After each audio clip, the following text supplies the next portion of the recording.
We started the new series, The Walking Dead Flaws and Aws. Episode 101 is available right now. Fucking headphones all over the place. Welcome to Make a Path Presents. I'm Ronnie Hayes, and let's dive into The Walking Dead. Finally got a brand new trailer. It's about damn time. Let me start over, because I just butchered that. The trailer kicks off, and I found this on Twitter, on The Walking Dead's Twitter handle, and it kicks off at Hilltop with a slow-mo Daryl. Part of his vest is colored in with the lazy-ass Judith, who only covered one fucking wing. I don't know why she didn't do both. She's lazy and incompetent. She can shoot a gun, but she can't color. Figure that one out. Let's move on to this. It says the best. I'm assuming there's more to that. I'm not really sure what they got going on here. They're putting inspirational quotes on the wall or some shit. So, yes, we are the best. Now let's go out and fight. Anyway, so in the comic book, not to get too heavy into spoilers, I would imagine they're going the same direction, but Alexandria is going to take a hit. Like a heavy hit, and then they'll fall back to Hilltop. Now we see Beta sneaking in through the sewer, which I imagine Dante is the one that gave them the sewer info. And Daryl's got this cool looking mace weapon too. That shit's fire. I do like the little words on their shields and shit. I don't know, initials or something. It doesn't make a word unless I'm not reading it right. CN, and then Aaron's is like yay, and the other person is RS. I don't know. It would be cool if they had like battle, words on it or something. So we saw them on the outside of the hilltop, and they're about to get it in with a group of whispers.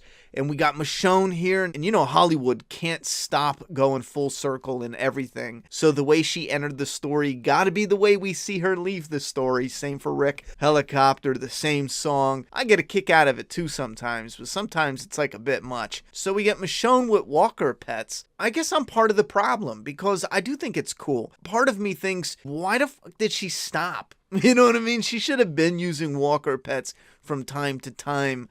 It's just Michonne. It's how she is.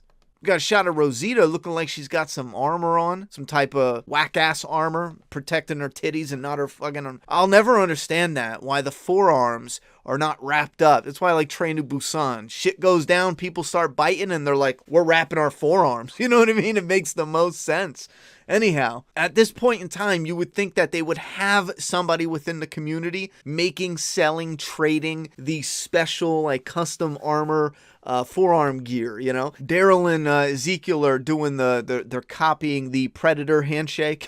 It's got a cool looking image. I hope they don't sprinkle like a couple cool looking images and then that's pretty much it. Kind of like with All Out War, one of the biggest complaints is, I saw a GIF the other day on The Walking Dead's YouTube channel or something, and it was literally the end of All Out War, and they were able to fit it in a GIF, like a 2-3 second GIF where all the guns just explode. And I think that was the perfect representation of how underwhelming the end of All Out War was. 2 grown men running around a tree and a 2-second GIF of guns blowing up in everyone's hands, And no matter how much we argue, that wasn't written because they wanted that, organically as that moment. It was written because that was the best way they can budget that war, the ending of that war. Now, this is a little thing for a zombie fan. This little thing got me hyped because back in the day, classic zombies rising from the dead, it was part of the imagery, within the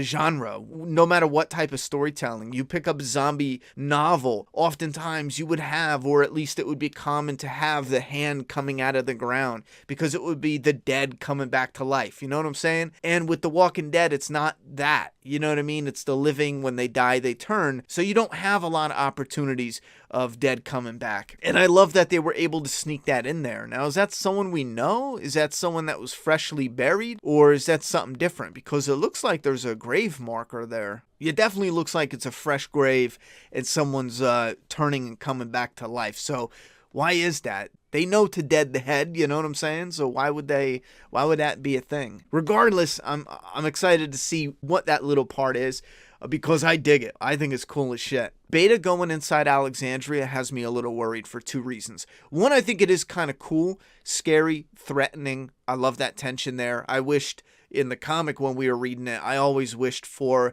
Whispers to lead the Horde into Alexandria and open all the doors and lead the Horde into buildings. That idea is terrifying because, you know, a Horde comes, we board it all up. Then you got Whisperers in the Horde being able to open doors. I think it's the perfect combination of the dumb zombie and now they have the intelligent, you know, enemy within the camouflaged. So part of me wants that for the TV show because they didn't go that route in the comic. The Whisperers came up, they let the Horde loose, and they just like fucked off for the day. They were like, I'm done, time's up. You know what I mean? I'm going on lunch break. Maybe they formed a union, I don't know. But in the show, it looks like instead of having a whole bunch of Whisperers, it's just Beta. And that's what kind of has me a little worried. They can do something good with it, I'm sure. But just Beta?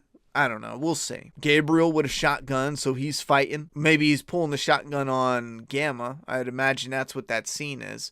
It looks real similar, like he is pulling a shotty on Gamma, and he's not shooting her because if there's an enemy and you're just shooting right away. This got me hyped. Michonne looks sexy, badass. I like this style outfit. She looks tough. Now here's the thing. If you forgot, this outfit is the same as the one that they showed with the Comic-Con trailer a long time ago in July in 2019, I think. And it hinted that Michonne has Lucille. Original Lucille, or, you know, the knockoff. I don't know what else to call it. Either or, visually it looks cool as shit. But this got my brain going because if Michonne is going somewhere to find guns, and that takes her out of the story, that must not be the case because how the hell would she find Lucille? Don't tell me she makes her own Lucille. What would be the point in that? What's the purpose of that? Maybe she does. I mean, she would have to come back. Who's she fighting here? This is cool. She's not with Virgil. And she looks mad different, like more time has passed. We see her go off with Virgil. She looks some type of way.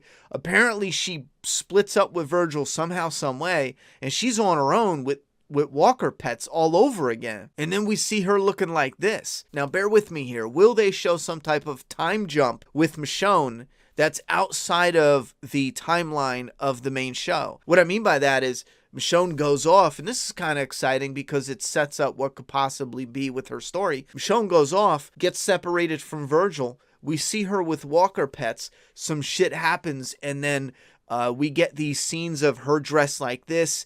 And there's something just different about her, different about the world, different about the story that she's in. And then we get this feeling or vibe or maybe subtle hints that she's already been gone and out there for like a year now, you know, something like that. And then that leads into something that would, you know, cap off her story, but set up a possible connection to a movie, the Rick movies, something else. Returning, who knows? I don't know how she's going to hide behind that little ass tree, though. That ain't working. Connie and Magna, I'm assuming this is in the caves. Alpha's leading Negan somewhere. They showed this off before. That Daryl moment looks like it's right after they escape the cave. And it looks like he's either going to attack a Whisperer or he's just hiding from the Whisperer and the Horde.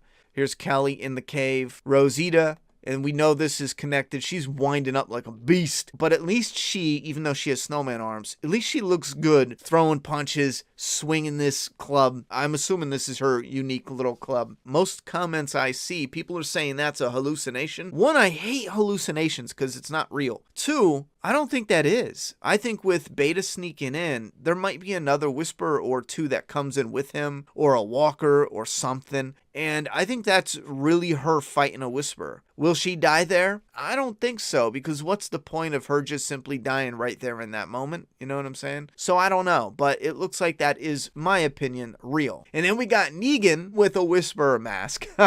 In the comic book, when this shit popped off, a lot of us were excited about the idea of the survivors wearing Whisperer masks to fight back against the Whisperers. And, you know, that is something that they play with. I know they already had Daryl wearing a mask for just a split second and all that, but I would like to see this kind of used against the Whisperers. I always thought that was a clever and smarter idea, having the survivors say, okay, you know what, we're gonna fight fire with fire. See, there's so many fucking cool things that they did not do. They kind of did that in the comic. I give them that. They kind of did that in the comic, but it was like, we're gonna do that, tease you, and then sneak out and not give you enough. There's so much when it comes to translating this shit to the TV show. There's so fucking much good shit you could do. The two good things right off the top of my head that are just amazing would be having the Whisperers in the Horde and actually go in Alexandria and make it intensify that tension so much and that suspense and how scary that would be. But on the flip side, having the heroes defeat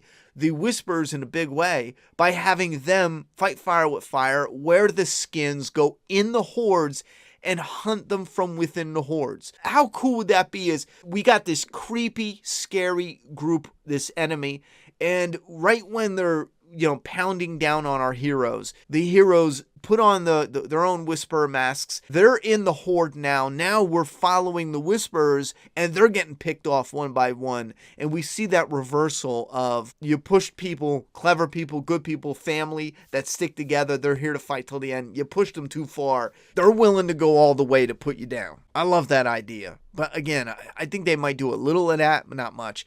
But Negan in the mask, I hope this isn't just like, here's something neat, but it's not really all that substantial in the story. I hope it is in the story, and it does do something besides him just putting on the mask. They're in the cave. We got Judith fighting a hilltop. That's another thing I think they're failing on, is having a Judith just perfect. She's smart, she's clever, she fights like a boss. And there's parts that I've given credit to when I've done my breakdown and stuff, but it doesn't help people get more connected to her. I'm sure there's people who are like, oh, cute kid, yes, I'm a fan 100%. But how bigger of a fan would you be? How more connected would you be if you saw her struggle to get this done? See her knocked to the ground. Just give a little more realistic shine to how difficult it would be for her at that age, at that size, to fight. Getting scared even. I don't know. Sometimes I think they overlook that, and they just make her too perfect. This does look like Alpha, but I will admit, something's kind of off. Maybe it's the way she's looking up. So it looks like she is alive long enough to attack the hilltop after Alexandria. Or they do it almost at the same time. I'm not really sure. Maybe it's at the same time. Beta is at Alexandria, Alpha at Hilltop. That would make sense because that's what we've seen so far. And Rosita has to make it out of the Alexandria situation because we see her at the hilltop. Yeah, so I'm real hyped. I mean, this trailer looks good. The trailer before this looks good. I'm actually, for the first time since the first half ended, I'm actually excited to start getting back into it. There's a part of me that is doesn't really care, just because I am frustrated with the structure that they've been utilizing since season 7 to tell this story. And more, every time an episode ends, I'm just kind of like, ugh, I just want to watch it all in one shot. It's something about the structure. It doesn't satisfy me episode after episode like old Walking Dead does. It kind of teases you too much and then says, okay, watch next week because that's when shit goes down. No. Next week is when shit goes down. Then when you watch it, it's like, no, we're serious this time. It's next week when shit pops off. That's how it feels, instead of having like just solid substance, and getting your fill each week. But I am looking forward to this. Everything I'm seeing in this trailer looks good as long as we get there and the structure is proper, not frustrating. They stray away from the dreaded split episodes and we get into some solid substance with the war. I don't want the end of the Whisperer War in a 3-second gif, which doesn't look like that's what we're getting, which is a good thing, Surprise ending.